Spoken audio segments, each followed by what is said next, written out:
So of course, it's obvious to see the topic of our webinar today. It's at the cover page. So we are talking about the AI demos that help us validate ideas. And the main topic is actually to discuss the need of proving it before actually investing a lot of funds into building. And that's why we have our speakers to assist us and share their personal expertise and experience they actually had during validating lots of demos.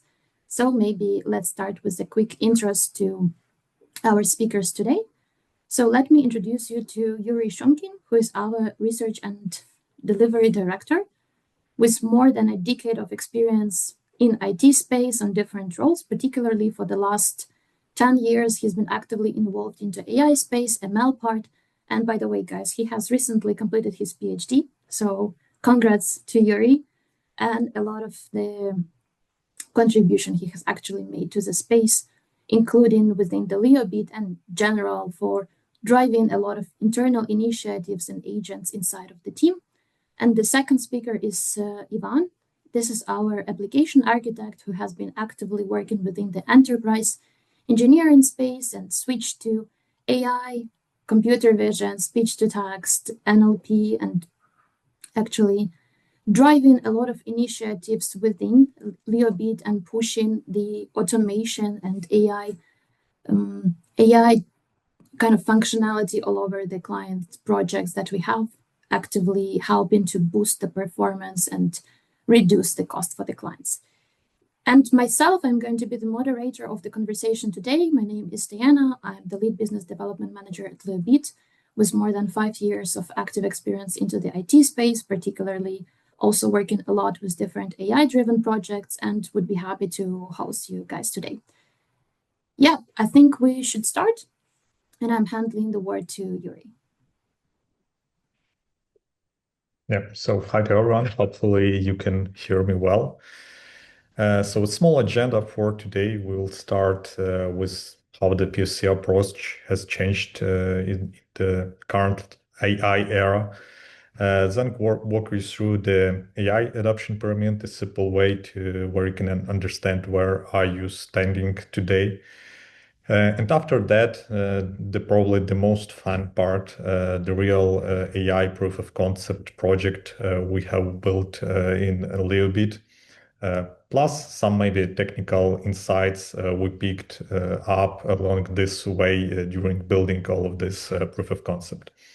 And as Diana mentioned previously, we'll close with the Q&A session after that. The first question you may have, what is actually the POC, or what is the proof of concept? Usually we consider POC as a process, as a tool inside of the bigger R&D experiment process, which is a part of even bigger process, which is called discovery phase.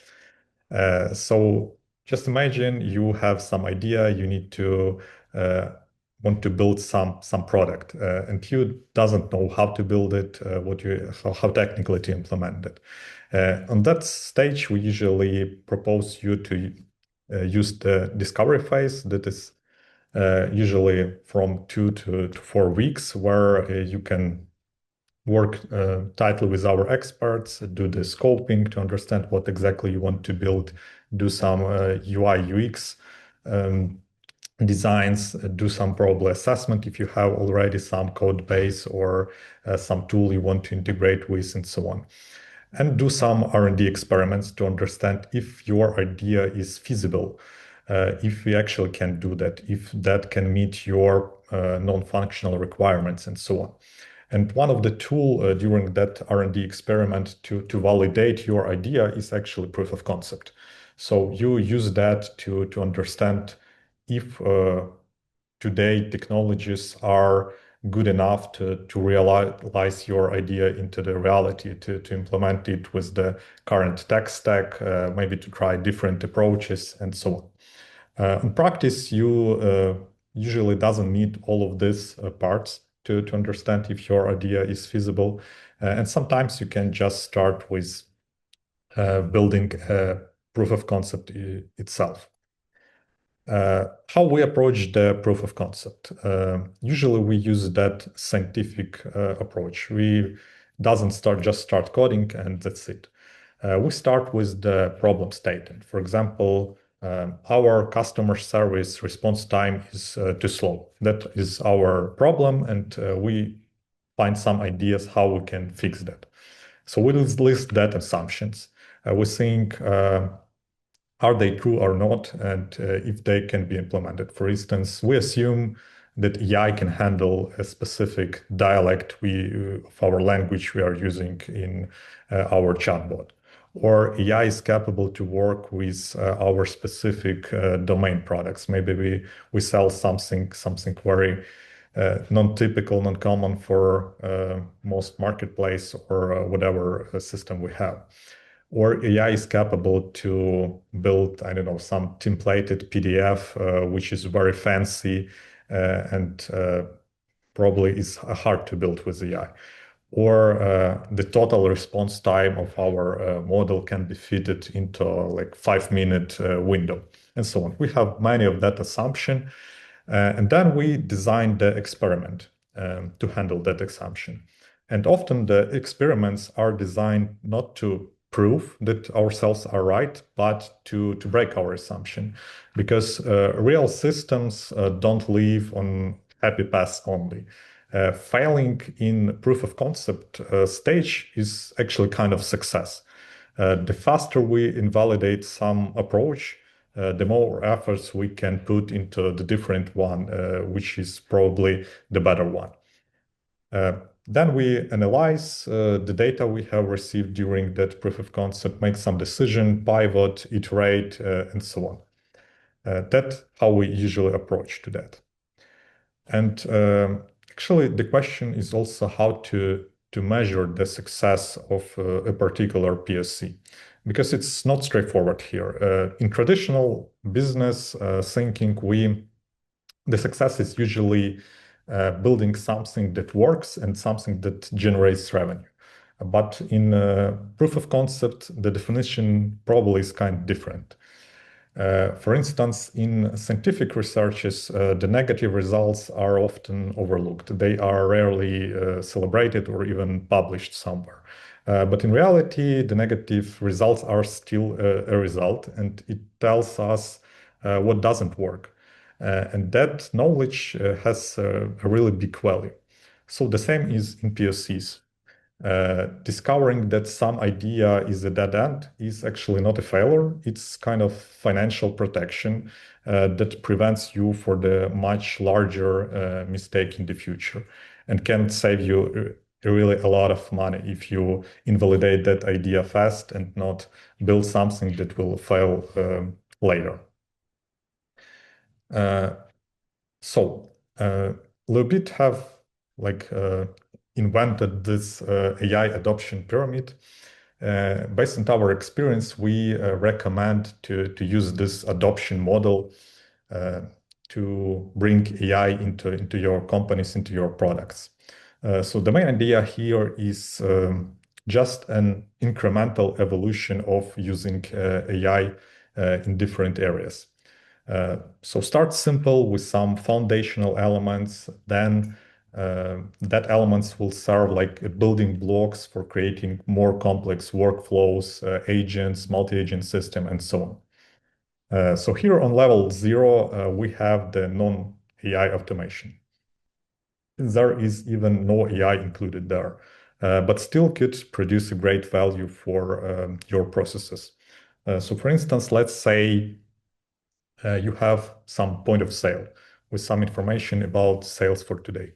And maybe some accountant system that we need to transfer that information from point of sale to that specific accountant system where your accountants can, I don't know, generate some reports based on that and so on. And doing that manually is kind of long process and rich of errors because human could make mistakes and so on.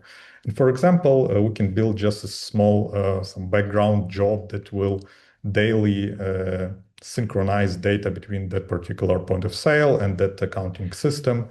And that already provides really good value. So no AI use, just simple automation, rule-based with some traditional technologies we used and so on.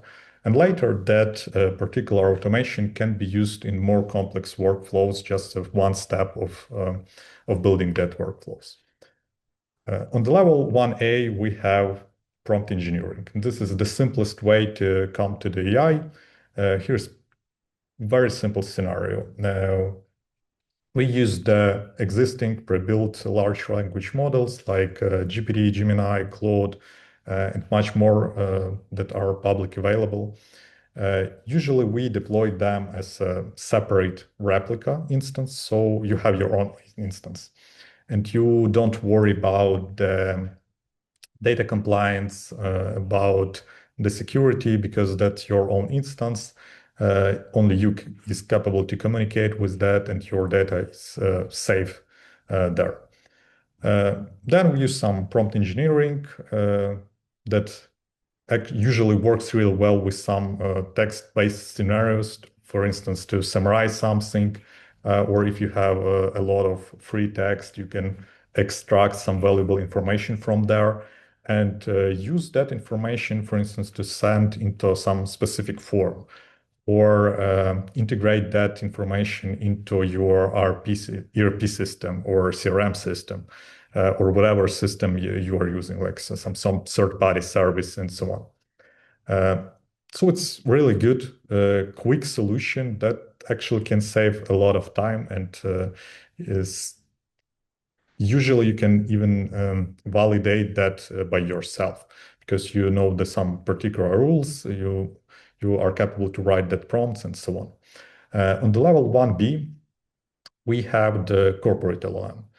In other words, just an augmented LLM, which is pre-built large language model with some augmented data related to your specific domain, to your specific product, with your knowledge base. The most common case is different kind of chatbots, like customer support or HR bot, or whatever bot might be useful for your particular needs. It could have information about your use cases, about your user manuals, about your documents that you are usually using, and so on. And based on that domain knowledge, it's capable to give pretty good answers, find some information, and help you to work with all of that. So just extending the basic LLM with your domain knowledge is really good foundational point to start building something more complex. And the more complex scenario might be the AI workflow. It's where we can use that non-AI automation on this stage, which we have already previously built. It's kind of Lego compiled things with AI decisions, with some extraction, some data, with using non-AI automation and so on. And we compile all of that into some pipeline that is capable to solve some more complex scenarios. The next stage is the AI agents, and the core difference between that AI workflows and AI agents is that workflows are predefined rules. So you predefine how you operate with some particular task, what steps you make, and so on. In case you have some undefined case where you are not capable from the beginning to say what particular stages you need to do, you need to be flexible in that. For instance, like customer support chat, where you might need to go into some CRM, extract information about user and so on. Here, the AI agent is very useful because we move that decision from the predefined rules to the AI model itself. And now that AI models make a decision what next step it should take to solve your problem, and so on. So after that, we can try to build some more complex things like multi-agent systems, which are basically the orchestrator over that previous step. So we might have a lot of single agents that are capable to solve one particular task. That might be agent or AI workflows. And we recommend to build a lot of that agents and make them quite small. So instead of building just one big agent that is capable to have like multiple 100 tools, can do everything, and you ask him to do something, you expect that probably it can do now everything, but in practice, usually it can do nothing because it have just too much information. It don't understand what to do with all of that. So the better way is to build a lot of small agent and then build some orchestrator that is capable to manage their work and so on. And the next stage is the artificial general intelligence. So it's not even invented yet, but it's just like placeholder for the future when the artificial intelligence will be somehow equal to the human intelligence. So now probably let's move from the theory to the practice, where we can see how particular POCs can be applied to your business cases, what particular problems it can solve. And I'll give hand over to Ivan, who will walk you through practical side. Awesome. Let's go. So like the first POC, first showcase, is the AI-powered formal copilot. So the challenge is usual. HR, finance, and compliance teams spend the whole day keying in data for contracts, ID documents, KYC packs, and other forms. And every new hire or every new vendor is like a paper avalanche. So it's slow, it's error prone, and it's expensive. So our idea was to build an intelligent document processing pipeline that reads from any format, extracts data, validates it, it classifies it, what kind of a document it is, and produces a structured output. As a result, we got a business value up to 70% less manual data entry, onboarding cycle reduce, error rate falls, and actually auditability improves. And before we count the morale boost of our HR team not trying to enter the same field 8 times in a day. As we see, this is pretty much the land for staffing, healthcare, banking, and insurance. Pretty much industries where every new relation comes with the package of regulated paperwork. But yeah, let's maybe actually see how it works. So here you can see we have you can upload the document. We have predefined one. You can drop it there. Also, a spoiler, there is also a voice assistant that you can go with. Yurii, can you start the video? Yeah. So we have a CV example here. It reads the document. It actually scans it for some interesting information. And it actually populates the data in exact fields that mark there. What is important is the any populated field have a badge there that tells exactly which sentence in the source document it came from. And there are also like additional note if it didn't find anything, but AI understood the assignment, understood what we can fit it. So for example, in this case, we see that it is the designer intern. So the employment time was assumed that it was internship, and the same goes for a department. Again, there is a QR code where we can take you straight to the working session, so you can try it yourself to play around with it. There's also a voice instruction where you can talk to the assistant and change any field or explain how to add additional fields that you need, maybe hobbies or anything else. So that's it. Let's go to the architecture now. So the flow is pretty straightforward, right? So we have an input. User can upload through the portal. It can go to through the email or MS Teams. Then we have the extract part. It's the Azure Document Intelligent. It gives us layout, tables, key value pairs out of the box. Then we have a reasoning. That's where our LLM lives. So we use the ChatGPT 4o for classification of a document type, gap filling, anomaly, and some regular response. Then what we do, we actually validate. So we need to tweak and tune our prompt to see the proper result. And we can deliver it, since we have now a structured content, we can deliver it in any case that, or reuse it in any case that we want. Pretty interesting part is the storage. So for the raw documents, we use the blob storage. For structured outputs, we can use Cosmos DB, and some secrets we use Key Vault. We can also do the orchestrations with the Azure functions. That was done with the Azure function. But additionally, we could add the service bus queues to do some onboarding kicked off from legal teams, or email triggers, or some pipelines from HR scans. And then integration. We can do integration from SAP SuccessFactors, Workday, Salesforce, Power Apps, some dashboards, etc., etc. Cool.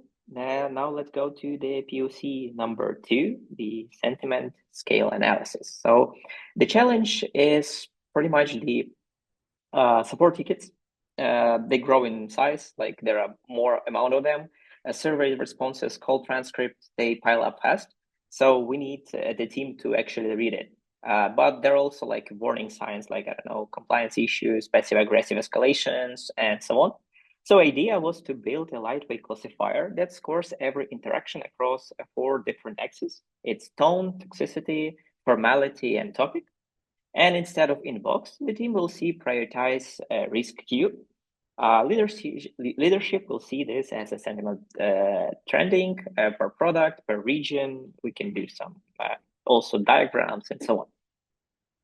So as a business value, we can see that the risk account gets spotted earlier. Support teams stop reading actually sequentially emails. They basically start triaging it. So they can handle top 10 cases that actually need a human involvement in there. And the rest can wait a bit. If let's go to the demo now. There are 2 ways how we can work with it. We can paste the plain text, or in this case, we go with the email. So we have a bunch of emails there. We click analyze, then the LLM process it. And what we get is basically the output, a confidence score that provides positive, negative, neutral, and mixed, plus the primary emotion, what user feels like: disappointed, angry, friendly, frustrated. With this approach, we can narrow what emails to prioritize and what to respond. Same here, QR code, you can scan it to take it to the live demo. And now probably we'll go to the architecture part. So the pipeline pretty similar. We have some input. It can be calls, it can be emails, it can be chat. Then what we do, we have the OCR or speech to text, whatever input we have. We also have reasoning that uses ChatGPT 4o for classification, reasoning, and then we do the validation part, which basically tweak tune the prompt, etc. And then we can, since we have again the structured output, we can deliver it to any sort of the resource that we need. It can be like a Power BI dashboard, Teams, Slack alert, CRM enrichments, and so on. So now let's go to POC number 3. It's the AI voice agent. So yeah, the challenge again, pretty simple. Cleaning, salon, home services, B2B support, they all face the same question: how do we stay reachable without stuffing 24/7? Interactive voice response trees kind of frustrate the callers because they hide the intent, and usually you not get what you require. So our idea was to use the natural voice assistant AI agent that handles inbound calls end to end. So it books, reschedules, does the cancellation, confirms details, and the value is your business is 24/7 available with 0 wait time. You also consist with the brand voicing, missed call revenue you captured before. Now it's on the shelf. And as a demo, can we go to the next slide, please? Yeah, we built it in 3 flavors. So healthcare, real estate, and insurance. Pretty much the same architecture everywhere, just different voices and 3 different system prompts. So here we click on the voice, we ask to schedule an appointment. AI assistant understands it. It actually connects to the Google Calendar, and it creates the appointment there. So yeah, but it also has some engineering gotcha. So if you go to the architecture slide, here we have like the two inputs. We can, as we saw, we had the voice assistant on a website. So we can chat with it, connect with it, and we can also do the call-in. Then we do the extraction. So it is Azure speech to text. We used LLM for reasoning, for validation. For agent voice, we use 11 Labs as a voice cloning. You can clone your voice, you can create some brand voice, and so on. Then again, validation is stick tuning, creation, connection to the different other resources, and then as a deliverer, so we could do the Google Calendar, Outlook, healthcare systems, and other CRMs. Connect to and create this agent to be actual deliverable. So if you go next to POC number 4, it's OCR for invoice and receipt. So accounts payable and legal teams spend hours to actually get data from the receipt. Sometimes it, like, due to different form, it can be messy, like some invoices are not really straightforward. So we decided to build an extraction pipeline that handles any invoice receipt and puts it into format that we want. And the business value is pretty much like we do less manual work. We do this invoice coding in seconds, and we produce the human readable formats that enable the accurate and fast processing. So if we talk about the demo, let's go to the next slide. So yeah, we have a Walmart receipt, I believe. Yeah, as you see, there are a lot of items. So we just drag and drop it there, ask to analyze the document. And in a second, we get like the whole analyzed receipt in the structured format that we could reuse and play around with. We can even copy the data or see the JSON view. And as for the architecture of this pipeline, we do have the same. So we have an input as a PDF. As an extract, we have OCR, Azure Document Intelligent algorithm that gets all the needed data for us. Then we pass it like to the ChatGPT to structurize it, to clean it up, and then we do the validation, we do the fine tuning. Additionally, we could do some kind of we pretty much use it for the same pipeline can be used for some vector storage, for some document processing, and so on. And as soon as we get a structured output, we can do any kind of integration that we need. And here, as we deliver, we pretty much displayed it on the UI. Since it's like table-driven structured format, we could display it in any form that we want. Nice. I believe it's time to our final POC, the most kind of interesting one that a lot of clients want. It's the RAG system. So yeah, the challenge was pretty straightforward. You want to know the information that company holds. For example, some HR departments, etc. You have a lot of documentation that your new hire needs to know, needs to learn, needs to pass it. But since like it's not stored in one manual, it's different files, you can forget some stuff. So idea was to create a hands-free voice assistant that answer the question into your grounded corporate knowledge base. With the citation, it can run inside of Teams, Slack, you can chat with it, you can text with it, and it returns you some RAG-based responses. The business value is straightforward, so faster onboarding, fewer compliance incidents, knowledge that doesn't work with the turnover, and every question and answer is traceable, so you can improve it later. So if you go, next slide. This is this is like the unusual one. We have, since it's a voice assistant, we have a QR code again here, so I'm asking you to scan it, play around with it. You can learn a lot about our projects, what we work with, and I guess it's time to go to the architecture part. Yeah, so it's pretty similar to all the rest. So we have in here, since it's also a voice assistant, you can speak with it. There can also be a text assistant and so on. We need to extract. So in this case, extract the information. So in this case, it's speech to text. Then we have the LLM that actually reasons the response. But in this case, the answers are grounded by data source that we provide. So it's like our knowledge base, document libraries, and so on. Then we built a vector storage with the like metadata where we could filter like by roles, sites, languages, and so on. As an LLM, we use the GPT-4o, same as previous.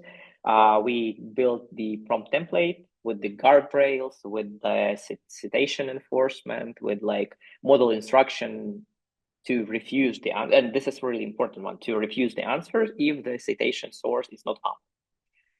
So then again, we have a speech text to speech then.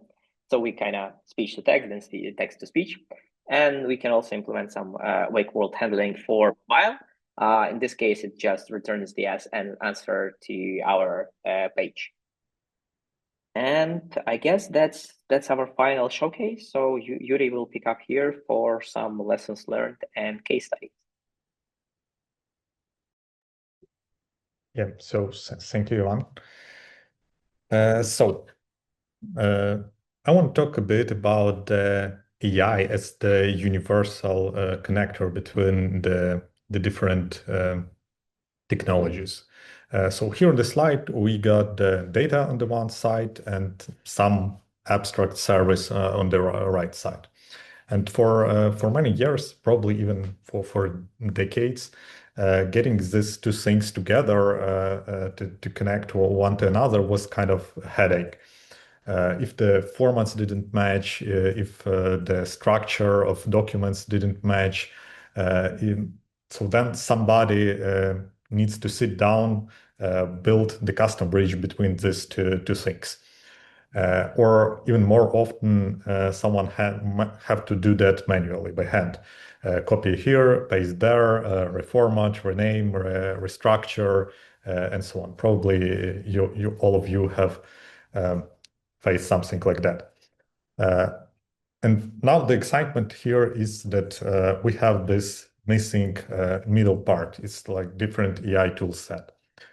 Basically, it's just a universal glue between these two sides. For instance, previously you may have a kind of, as we had in the first POC, the CV in some random format. But your particular ATS or your clients, you want to show that CV, you need to have it in your particular template.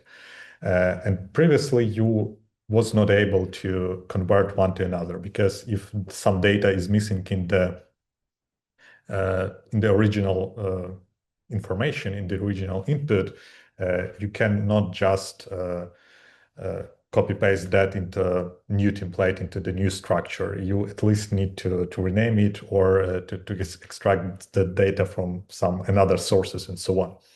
But with AI, it can understand the context. It can match the word not only by full match. It can understand the semantical context. For instance, leadership can has many synonyms which can be used in your required format. For your position, you are looking for like manager or director or whatever. And AI gives that ability to extract data from the original source, process that, and make it ready to be an input for the next stage. Or for instance, as data, you may have the voice, which previously was hard to work with, but now you can do just speech to text, receive text information, and then you extract from that text all necessary data and put that into your forms and so on. So AI toolset really became that glue between these two sides and can give ability to automate a lot of services to do inputs into your CRMs, ERP systems, and so on. And previously, it might take like weeks or months to build that bridge. Now that bridge usually is made by someone else already, or you can easily build it by yourself with using some AI tools and can really speed up that process and automate a lot of things that previously was just not capable to be automated. So after running a lot of these projects, a few lessons we keep coming with. Let me share some of them. First is start simple and then scale. Just don't try to build some big thing in one day. Pick really a one pain point and start from there. It's usually work like a Pareto rule, like 20% of efforts solve the 80% of, bring the 80% of impact, so solve 80% of problems and so on. So just start simple and then add additional things to solve additional problems and so on. The second thing is to validate something before you build. It's like our golden rule: don't fall into idea until you prove that it actually works. Because you can spend a lot of time. We have made some of that mistakes already, so don't recommend you to do that as well. The third one, you need to document how you do something, not just what have you built. By writing that how you build something, making that particular technical decision, by explaining why you failed some idea, why something works and something doesn't work, is really valuable knowledge for the future. When, for instance, in a half year or in the year, the technology will become better, you can come back, revalidate some of your ideas, and quickly understand, did this idea doesn't work because technology was not ready enough at that point, or because we did something wrong and now we can do that in a different way, and so on. The next one is the speed. You need to build your POC really quickly. You doesn't need a good UI. Sometimes you doesn't need UI at all. Usually, the code produced by proof of concept is just a throwaway code. So it shouldn't be clean. It shouldn't be high quality. It shouldn't look pretty, and so on. It's just to validate the idea that something works, that something is feasible, and now you can automate some processes. The final one is to set boundaries, because R&D process and process of building the proof of concept just can turn into kind of rabbit hole. You can invest a lot of time, try more and more ideas, more new approaches, and so on. And it just doesn't stop. Exploration is eating the whole budget, the whole time. So we really need to set boundaries before you start to do that. We validate only these few ideas, only in these few approaches. Then at some stage we can pivot that, but having boundaries is good before building any proof of concept. And now the few things how actually to accelerate the process of building proof of concept. For today, there are a lot of things that can speed up all of that. First of all, the different AI coding agents that now can generate and produce code times faster than before human was capable to do it by hand. And that's really good because we can validate a lot of ideas really quickly. We doesn't need to build something for months when you can do that in the days to validate that something works. The next thing is a lot of serverless cloud computing or even the spot VMs, that kind of cloud instances that are really cheap and really good for things like POC, because because they are cheap, it's the benefit. On the other side, they are not 100% uptime, but usually for proof of concepts, we doesn't need that. So we can save our budget here as well. We can build different AI workflows, use low-code systems like Anytent and so on, Azure Logic apps that are capable, already have a lot of connectors to different systems and can speed up that building prototypes and connecting different parts together and building that workflows. We have the model context protocol, that AI capability that also can connect different system into AI, make AI capable to read your emails, to read some infrastructure data, to read different documents, process the documents, connect to your Figma, see your designs, and so on and so forth. So really powerful tool to build something really quickly. Also, we have a lot of AI models that are managed by different companies like Google, OpenAI, and so on. You can use that foundational models to build something. There is usually no need to build something custom that will use for your particular needs. To test some idea, usually it's enough to use just foundational modeling with a lot of prompting and so on. And also we have a lot of accelerators, different templates, skills, agents that are help us to speed up all that process right now. And a few words about our AI-powered cases we have already made. So on this slide, we prepared a few case studies. After the webinar, probably you will receive this presentation. So all of this squares are clickable. They usually navigate you to our website, where you can read about our case studies. There are much more of one there than here. Also, we have here like the fourth square is our POC projects. We have also much more POCs than we showcase you today. You can browse, you can play with them because all of them are interactive. So you can click, they are working. You can just navigate, search something that might be suitable for your particular needs.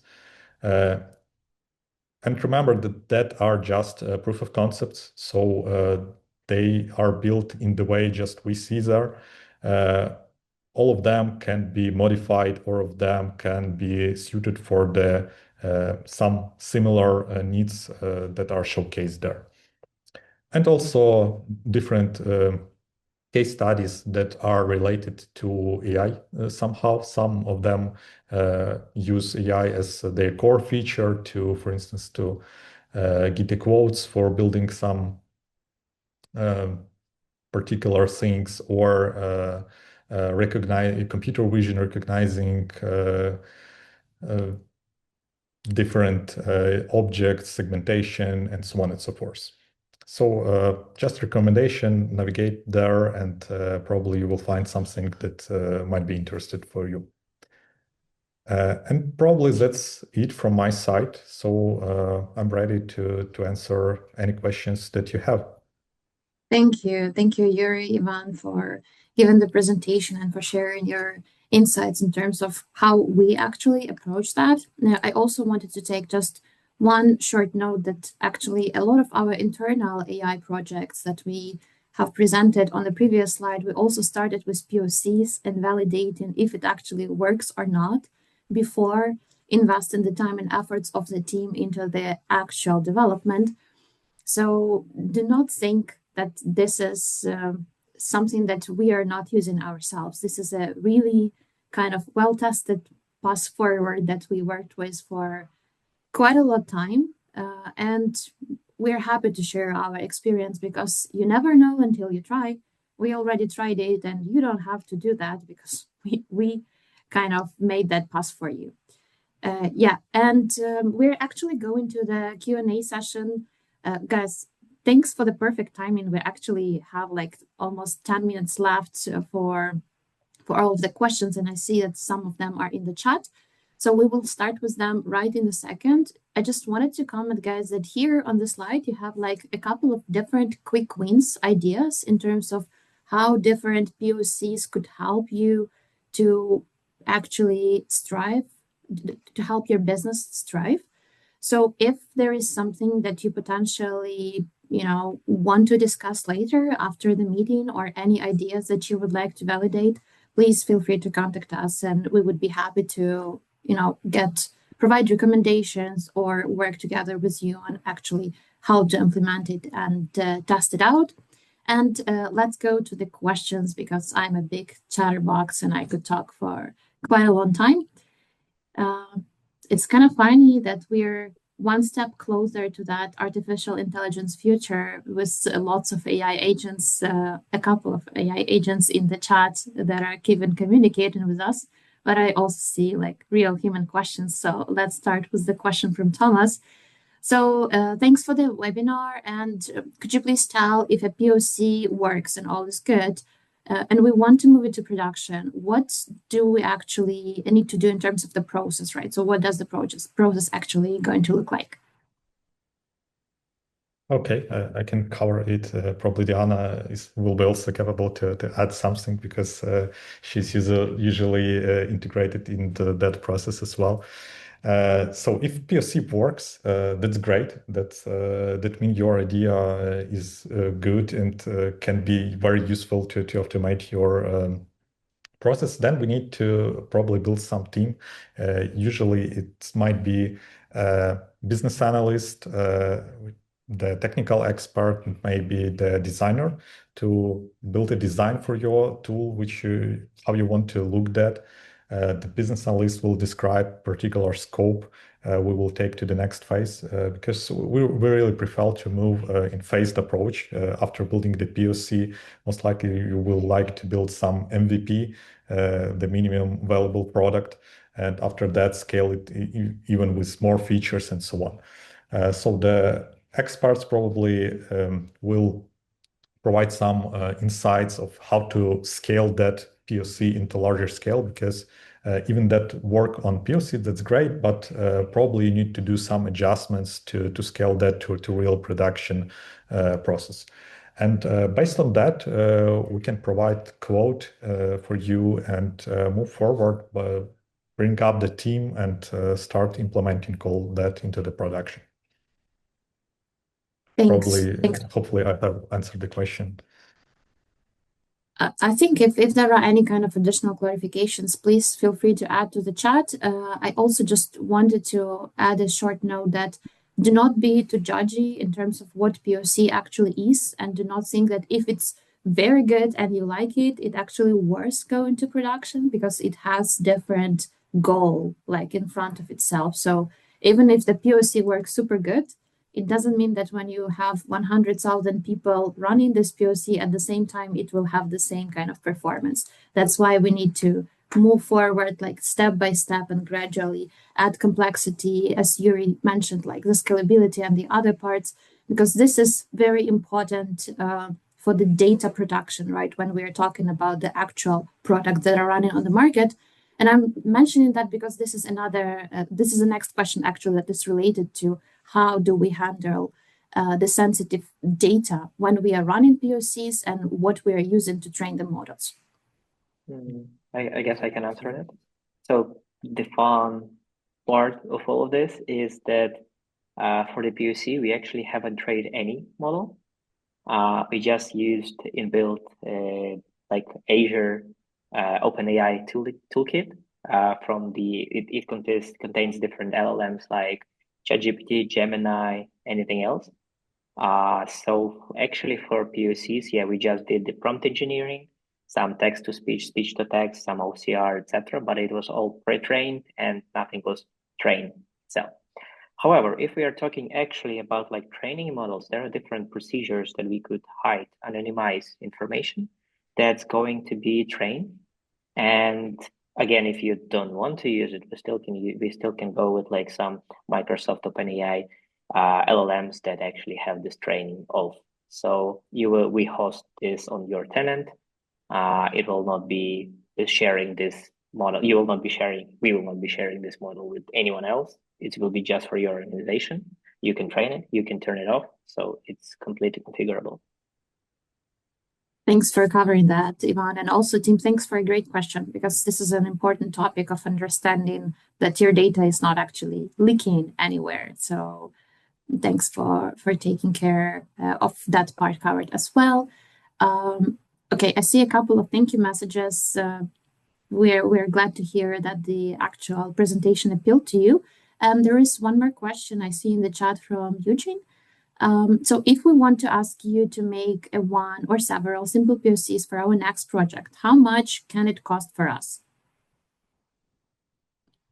Straightforward question. I like it. Yurii, you're on mute. So as always, I'll say it depends. We need to check the particular idea you want to validate. But from our experience, it usually takes 1-2 weeks to build some POC for like any common idea. If it's something rocket science really and so on. So usually that one engineer is enough to do that. Maybe some assistance if you want to validate multiple idea in the parallel and so on. So whatever it takes to hire the one engineer for 2 weeks, that much it will cost for you. Yeah, but generally the main kind of benefit with the POCs is not only the speed, but actually that you could try multiple times and have the result that you want to achieve, or not have it, and then you understand that this path is not successful and you need to reiterate, because still this is a scientific process of trying, failing, and succeeding in the end. I hope that answers your question, Eugene. If you would like to clarify some other points, we are still able to cover that, as we have a couple of minutes left. I don't know if that's you, but I saw the thumb up, so I hope that was like you marking that we covered the question. Yeah, so basically, if anyone else wants to add any questions, please feel free to take the time, because we have it. Otherwise, separate things for the appreciation and given the nice words in terms of what we actually presented, that you like the presentation and the ideas that we have been providing.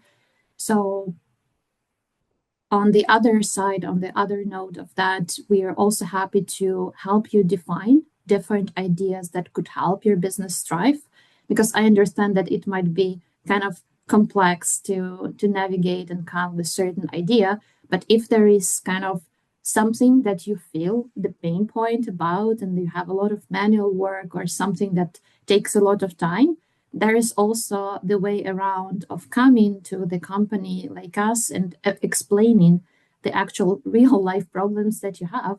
And then we will help you to transform that into the POC and validate the idea to resolve certain issues, because it actually works both ways. For us, the more we understand of your business, the better kind of value or value proposition we're able to offer.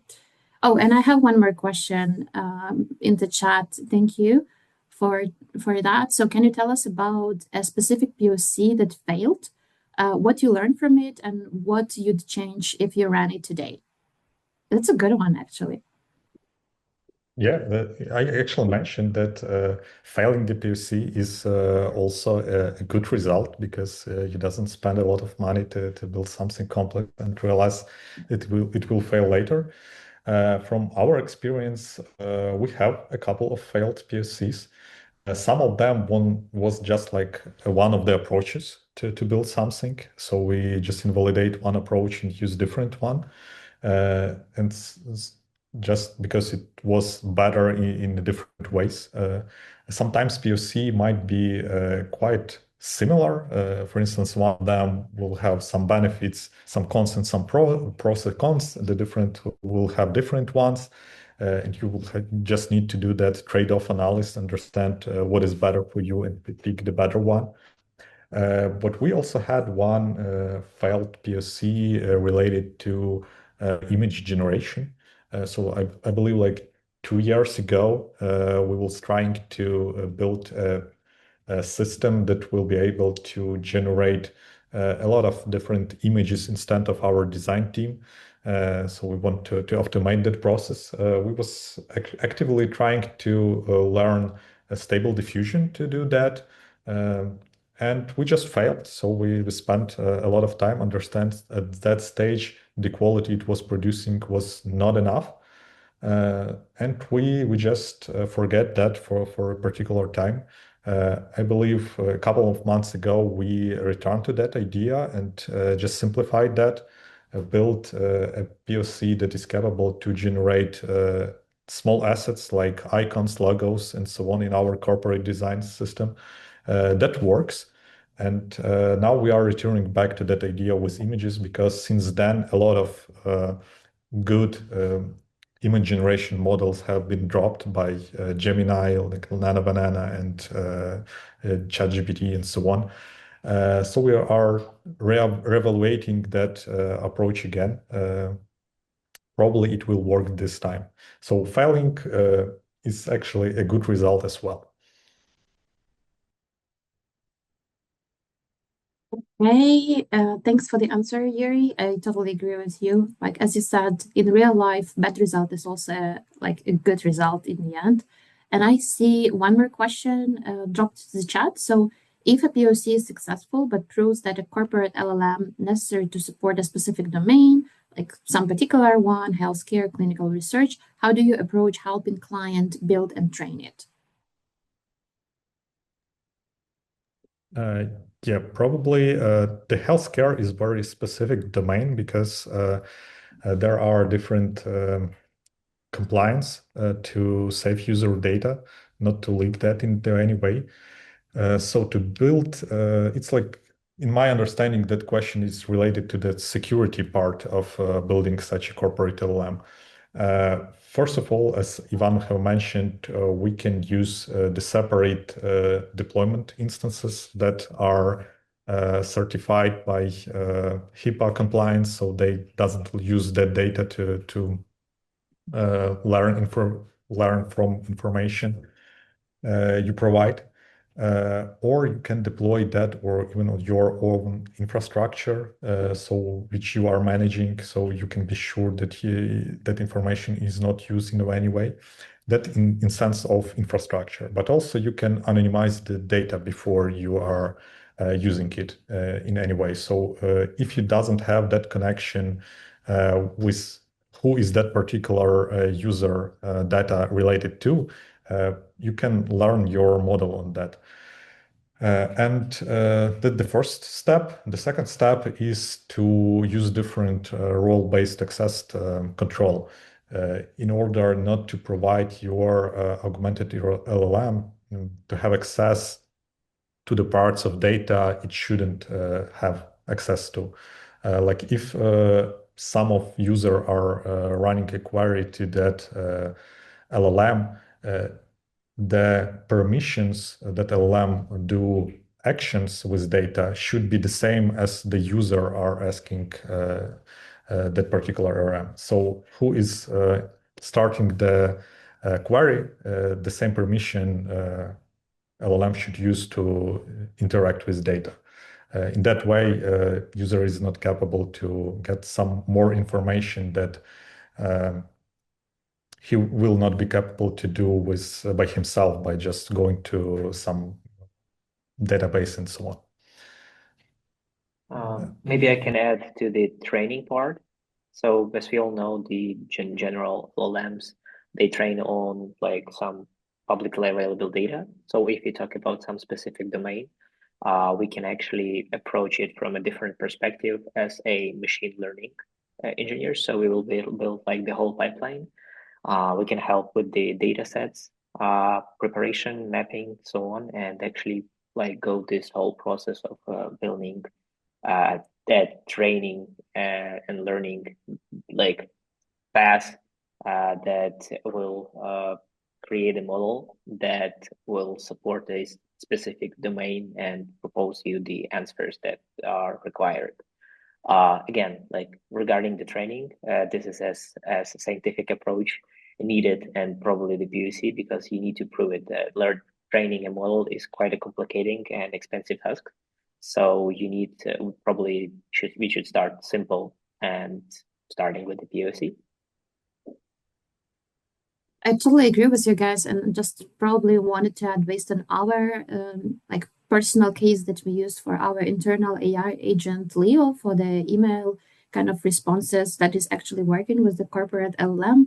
Here, probably what you need to understand is that there will be some level of accuracy and the like details that the LLM or agent will be able to provide, and certain level of details they will not be able to provide. And this is only the question to how much money and time you are ready to invest to reach the top level, or you're okay, for example, to have above average result that is going to fulfill, I don't know, 90% of the cases, but not 100. So there is also always the question of trade-off, right? Of the actual quality that you're getting of the responses and the cost that you are investing in the training of the model. From our personal experience, unfortunately, the real life shows that training of the model may take way more than the development of the actual product, especially when you want to have it like perfect and ideal, or to be able to operate within some super niche kind of answers. But the agents and the models, they're getting smarter and smarter. There are like a lot of different options how to operate with data, like vector-based, etc.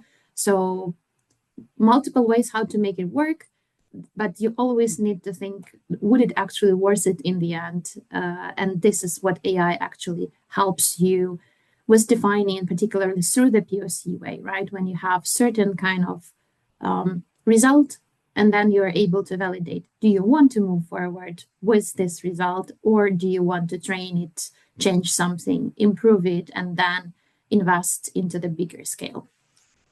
I hope that answers your question, because all of us kind of tried to cover different aspects to answer that in full. Good. It looks like we're actually a bit out of time.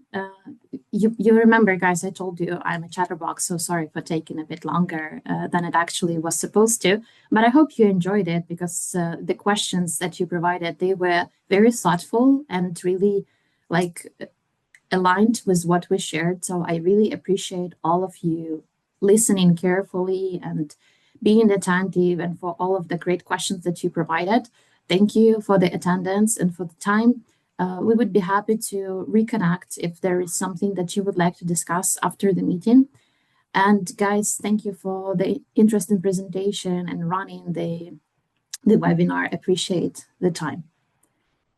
Yeah, so thank you all. Wish you to have a good whatever part of the day, depending on the time zone where you're actually at. And would be happy to reconnect like after the webinar. As I just to remind, as I mentioned at the beginning, all of you will be able to get the recording and the presentation, so you will have the access to all of the materials after the meeting. Don't be worried about that. And again, thank you for coming, and appreciate all of the questions and reactions and the hearts and thumbs up, everything. Thanks for that. Yeah, I think we could wrap up. Appreciate the time, and hope to see you next time. Take care, guys. Bye. Thank you. Bye-bye. Bye-bye.